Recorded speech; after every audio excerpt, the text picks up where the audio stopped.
السلام عليكم أولاد خالتي المحترمين. تقرير مهم جدا طرحته قبل قليل صحيفة نيويورك تايمز بيحكي فكرة مرعبة للقوى العظمى، وهي إنه أمريكا شنت الحرب على إيران بحجة منعها من امتلاك السلاح النووي، بس اكتشفوا إنه إيران أصبح عندها سلاح رادع أقوى وأسرع مفعولا، وهو موقعها الاستراتيجي على مضيق هرمز. وبضيف التقرير إنه السيطرة على المضيق اللي بمر منه حوالي 20% من نفط العالم سبب معاناة اقتصادية عالمية خلت أسعار النفط والبنزين تطير إلى الأعالي، بالإضافة لموضوع الأسمدة، وهذا الشيء قلب كل خطط الحرب الأمريكية والإسرائيلية رأسا على عقب وأجبرهم يغيروا جميع حساباتهم. والمحلل الاستخباراتي الإسرائيلي داني بيقول جملة جوهرية جدا: لا هزيمة على الجغرافيا، يعني مهما قصفت ودمرت الأرض والموقع رح يبقوا بصالح إيران. والكل عرف هلأ إنه إغلاق المضيق رح يكون أول خطوة رح تعملها إيران بأي صراع مستقبلي لكسر إرادة خصومها. والتقرير بيكشف أرقام صادمة نقلا عن المخابرات الأمريكية عن شو ضايل عند إيران بعد أسابيع من القصف المركز، ومع إنه ما حدا بيعرف بالتحديد شو عند الجماعة، لكن هاي الأرقام تقديرية. منها المسيرات اللي بتمتلك إيران لسه 40% من الترسانة تبعتها، وبتمتلك أكثر من 60% من منصات الإطلاق لأنها كانت مخبأة بالجبال والكهوف.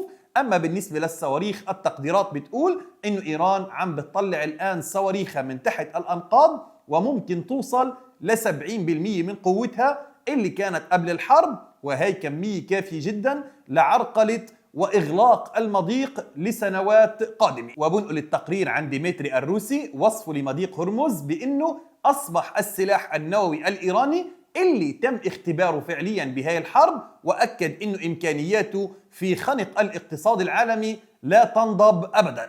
فيك تقول عزيزي المشاهد ملخص هذا التقرير أنه أمريكا دخلت الحرب لتشيل البعبع النووي، فطلع لها بعبع أخطر منه بكتير وهو إغلاق شريان الطاقة العالمي، وإيران أثبتت إنها بتقدر تعيش تحت القصف، بس العالم ما بيقدر يعيش بدون النفط اللي بمر من عندها. وهلأ حتى لو صار في اتفاق نووي، إيران صارت تعرف إنه موجود عندها وجع العالم والمفتاح بإيدها تبع مضيق هرمز، وهذا الردع الحقيقي الجديد.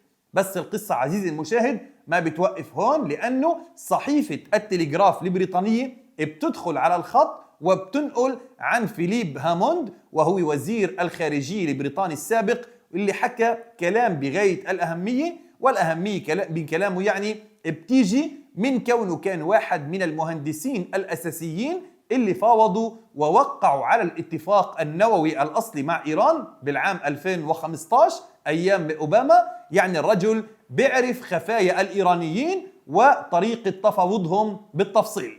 هاموند بيقول إنه ترامب حط حاله بموقف محرج جدا، لأنه كان دايما بيسخر من الاتفاق اللي عمله أوباما وبسميه الأسوأ بالتاريخ. وهلأ ترامب عم بيحاول يعمل اتفاق مع الإيرانيين جديد لينهي الحرب الحالية، بس الصدمة إنه الاتفاق اللي عم بيطرحه ترامب أضعف بكثير من اتفاق أوباما. وهاموند بيحذر ترامب بلهجة حادة: إذا ما قدرت تحول قوتك العسكرية لانتصار حقيقي وملموس راح تبين قدام العالم إنك غبي جدا.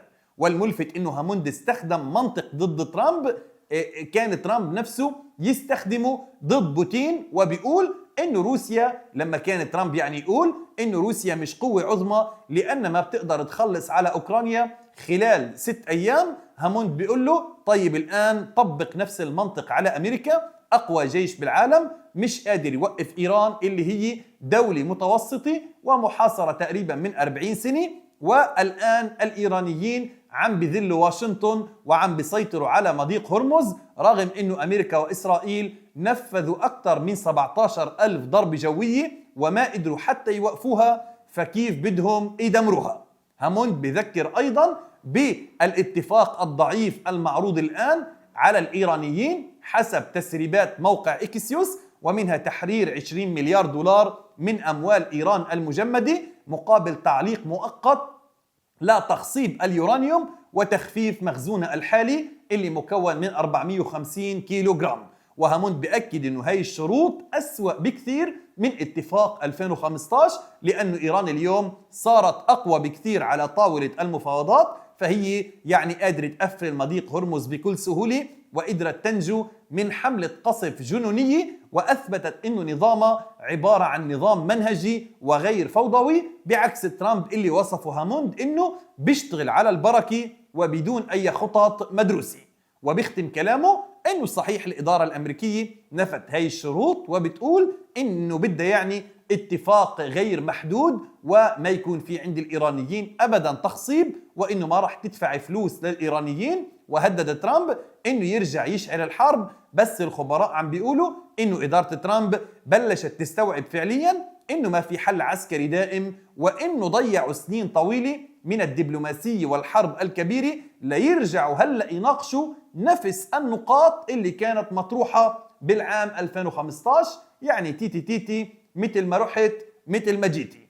وعلى سيرة المفاوضات، ترامب قبل قليل أعلن رسميا إلغاء زيارة نائبه فانس إلى باكستان، والسبب المعلن هو أسباب أمنية، لأنه جهاز الخدمة السرية الأمريكي غير مرتاح للوضع هناك خلال 24 ساعة القادمة. لكن ربما هذا الكلام يكون كذب، وأنه ترامب ما بده يرسل فانس لأنه شايف هاي الجولة الثانية مش رح تكون النهاية، وقرر يرسل بدل فانس الفريق المعروف اللي هن عبارة عن صهاينة ستيف ويتكوف وجاريد كوشنر يوم الثلاثاء لإدارة الجولة الثانية من المفاوضات. بس ترامب كالعادة مثل ما بتعرف ما بيعرف يعني يحكي إلا بلغة التهديد، اللي كل الكوكب صار يعرف إن ما بتجيب أي نتيجة، وراح قال لك راح نقدم صفقة عادلة، وإذا ما وافقوا عليها الإيرانيين راح ندمر كل محطات الطاقة وكل الجسور، وما عاد عنا مزيد من اللطف.